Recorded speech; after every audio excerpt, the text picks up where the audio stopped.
Hello guys, welcome back to my YouTube channel SKM study a way of success. मैं हूं आपका educator Shivam Mishra. तो ये आप देख सकते हैं कि जो री एग्ज़ाम हुआ था उसका ये पेपर है। री एग्ज़ाम हुआ था ना यूपी बोर्ड का। तो जिसका जिसका री एग्ज़ाम हुआ तो कुछ बोर्ड में तो बोर्ड परीक्षा 2021 हुई नहीं थी, लेकिन यूपी बोर्ड में प्यारे बच्चों बोर्ड परीक्षा हुई थी। तो उसमें किस प्रकार से आपका पेपर आया था, कितने अंक का पेपर था, कितने घंटे समय था, कितने बहुविकल्पी थी, सारे इस वीडियो में देखने वाले हैं। कौन कौन से सवाल आए थे, क्योंकि ये 70% सिलेबस न्यू सिलेबस के अकॉर्डिंग ये पेपर बनाया गया था आपका, ठीक है ना।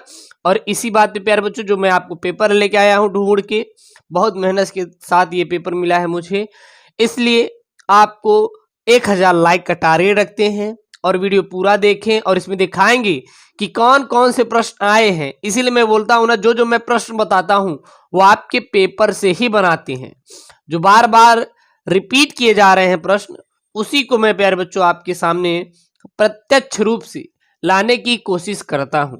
और आप अगर इतने पेपर जो आपको प्रश्न दे रहे हैं भौतिक विज्ञान का तैयार कर लेंगे तो ये 100% गारंटी है, 100% मैं गारंटी लेता हूं कि आपके प्रश्न आपके पेपर में जो आने वाले प्रश्न है यहीं से आएंगे, इससे बाहर आने वाले नहीं हैं। तो ये आपका पेपर कोड है, ये पेपर नंबर है और 2021 का पेपर था भौतिक विज्ञान का क्लास 12 का। समय 2 घंटे 15 मिनट का इस बार आपको मिला था और पूर्णांक जो था वो 70 अंक का पूर्णांक था। और 15 मिनट में आपको प्यारे बच्चों परीक्षार्थियों को प्रश्न पत्र पढ़ने के लिए निर्धारित थे। कुछ निर्देश दिए गए थे। वो क्या था कि जो खंड अ था वो बहुविकल्पी था, जिसमें कितने प्रश्न थे, कुल 6 प्रश्न थे और इसमें से 3 प्रश्नों को हल करना था और 2 अंक यहाँ पर एक प्रश्न पे मिलने थे। तो 3 दूनी 6 अंक का यानी कि खंड अ यानी बहुविकल्पी था। लेकिन इस बार ऐसा नहीं होगा, वह 1 अंक का रहेगा। पिछली साल तो जो अभी री एग्जाम हुआ 2021 का, उसमें तो 1 अंक का था, लेकिन 2 अंक का था, लेकिन 1 अंक का ही आता है। फिर खंड ब जो था वो अति लघु उत्तरी था, जिसमें 6 प्रश्न थे, 3 प्रश्न करना था, प्रत्येक का 2 अंक निर्धारित था, यानी 6 अंक आपका यहां से मिलेगा। फिर खंड जो स था वो लघु उत्तरी फर्स्ट प्रकार का, क्योंकि लघु उत्तरी 2 प्रकार से आते हैं, फर्स्ट सेकंड। अब इसमें न्यूमेरिकल भी हो सकता है और आपका थ्योरेटिकल भी हो सकता है। अंक बढ़ जाएंगे, होगा रहेगा फर्स्ट सेकंड। इसलिए कहते हैं कि जो 12th फिजिक्स में लघु उत्तरी आएगा वो 2 प्रकार से आएगा और मैं दोनों को प्यारे बच्चों रिलेट करके आपको समझाता हूं। इसलिए कहते हैं कि मेरा वीडियो हर एक वीडियो देखा कीजिए, हर एक वीडियो एक दूसरे से इंटरकनेक्टेड रहता है। तो देखिए 2 प्रश्न करना था, 4 प्रश्न आए थे, 2 प्रश्न और प्रत्येक के 4 अंक बन रहे थे, तो 4 दूनी 8 अंक। खंड द लघु उत्तरी सेकंड था और इसमें 4 प्रश्न थे, 2 प्रश्न करना था और प्रश्न संख्या 5 में किन्हीं 3 प्रश्नों को हल करना था और 6 अंक मिलना था। और यहाँ पे फिर 6, 7, 8 में 2 प्रश्नों को हल करना था, प्रत्येक का 10 अंक निर्धारित था। अब चलते प्यारे बच्चों अपने प्रश्नों की ओर। तो देख सकते सबसे पहला यहाँ पे बहुविकल्पी में प्रश्न था, अल्फा कणों के प्रकीर्णन का कारण होता है गुरुत्वाकर्षण बल, नाभिकीय बल, कूलाम बल या फिर चुंबकीय बल। तो अल्फा कणों का जो प्रकीर्णन का कारण होता है वो नाभिकीय बल होता है, यानी कि राइट आंसर क्या हो जाएगा आपका, सेकंड हो जाएगा। इसको मैंने बता भी दिया है दिल्ली जी, इसको मैंने बताया था ना, इसको मैंने बहुविकल्पी में बताया था, आपको पता होना चाहिए कि किसी पृष्ठ से उत्सर्जित फोटो इलेक्ट्रॉन की संख्या निर्भर करती है। किस पर निर्भर करती है? जब आप लोग हर एक वीडियो देखेंगे तभी तो आंसर दे पाएंगे इसका। आपतित प्रकाश की तीव्रता पर, आपतित प्रकाश की आवृत्ति पर, आपतित प्रकाश की तरंग दैर्ध्य पर, आपतित प्रकाश की तीव्रता तथा आवृत्ति दोनों पर। अगला है, थोड़ा सा आर्सेनिक सिलिकॉन में मिलाने पर उसकी चालकता क्या होती है, घटती है, बढ़ती है, अपरिवर्तित रहती है, शून्य रहती है। इसको मैंने नहीं बताया था, आने वाली वीडियो में इसको मैं डाल दूंगा वहां पे, ठीक है ना। अगला प्रश्न है, सूक्ष्म तरंगों की आवृत्ति परास होती है, कितनी होती है?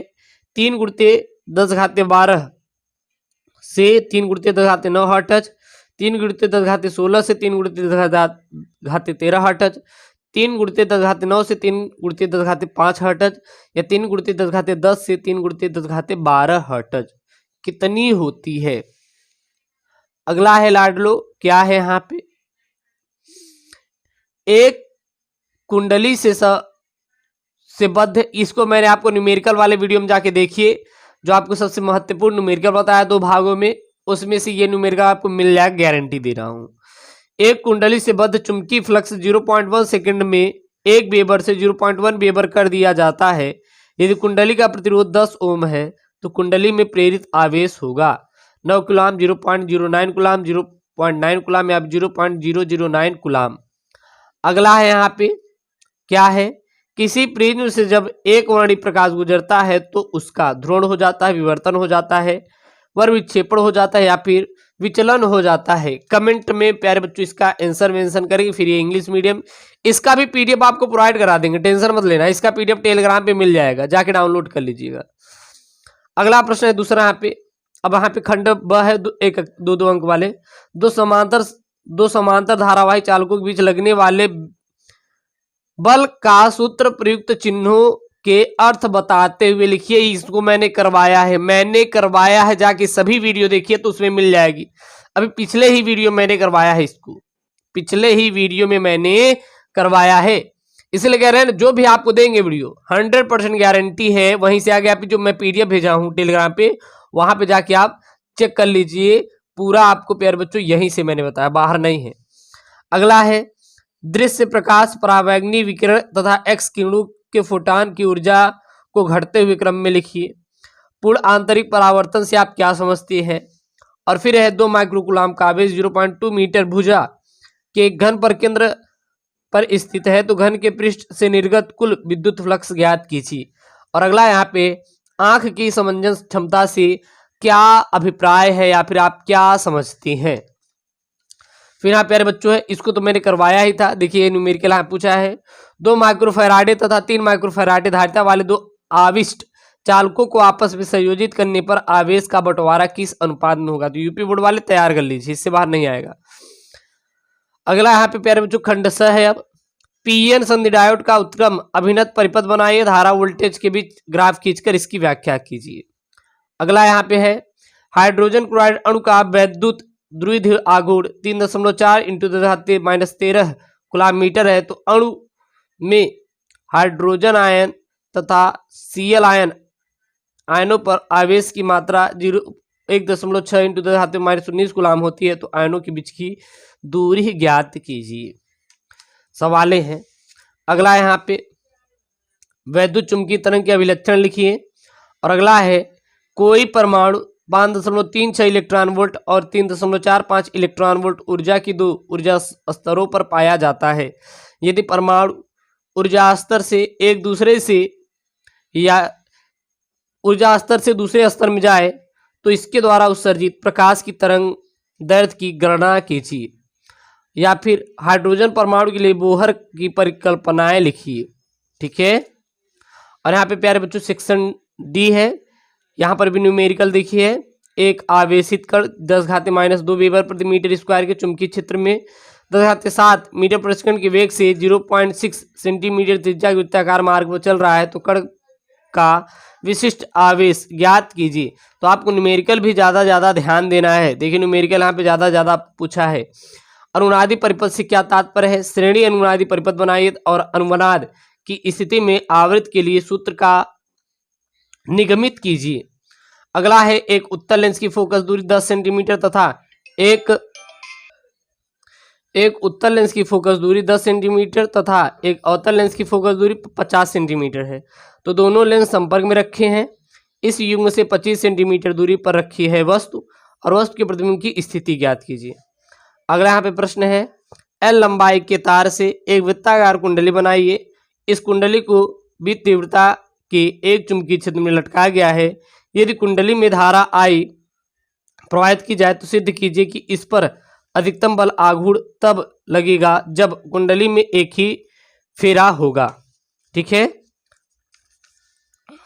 और यहाँ पे एक सवाल है प्यारे बच्चों, दिखाइए कि V इलेक्ट्रॉन वोल्ट ऊर्जा वाले इलेक्ट्रॉन से संबंध द ब्रागली तरंगदैर्घ्य लगभग इतना होगा।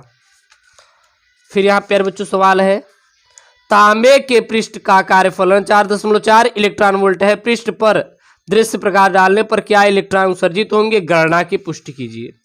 और यहाँ पे प्यारे बच्चों है भूचुंबकत्व के विभिन्न अवयव क्या हैं, इन्हें परिभाषित कीजिए। और किरचॉफ का नियम मैंने इसको करवाएगी प्यारे बच्चों, किरचॉफ का नियम तैयार कर लेना है।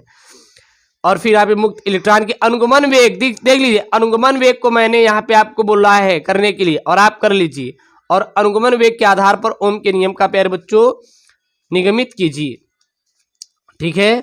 फिर यहाँ पे खंड यह है वो क्या है, रदरफोर्ड के अल्फा प्रयोग का संक्षिप्त वर्णन कीजिए, परमाणु संरचना के बारे में, इससे प्राप्त कीजिए 10 अंक मिलेगा। फिर यहाँ पे प्रकाश के व्यतिकरण के लिए यंग के प्रयोग की सिद्धांत लिखिए और केंद्रीय फ्रिंज के दीप्त फ्रिंज की दूरी के लिए संपर्क सूत्र लिखिए। फिर यहाँ पे है पीएन संध डायोड वाला आपको कर ही लेना है, मैंने उसको बताया था। और फिर यहाँ पे है एक कुंडली 220 वोल्ट और 50 हर्ट्ज वाले प्रत्यावर्ती धारा स्रोत से 2 एम्पीयर धारा तथा 200 वाट शक्ति लेती है तो कुंडली का प्रतिरोध तथा प्रेरकत्व ज्ञात कीजिए, ठीक है। फिर यहाँ पे प्यारे बच्चों एक सौर सेल की रचना का कार्यविधि लिखिए, सौर सेल की रचना और कार्यविधि। और या तो इसको सवाल कर देंगे, 3 सेंटीमीटर त्रिज्या तथा 1.5 अपवर्तनांक वाले कांच के गोले में वायु का बुलबुला केंद्र से बाईं की ओर 1 सेंटीमीटर दूर पर है तो व्यास की दिशा दूरस्थ पृष्ठ की ओर से देखने पर बुलबुले के प्रतिबिंब की स्थिति बताइए।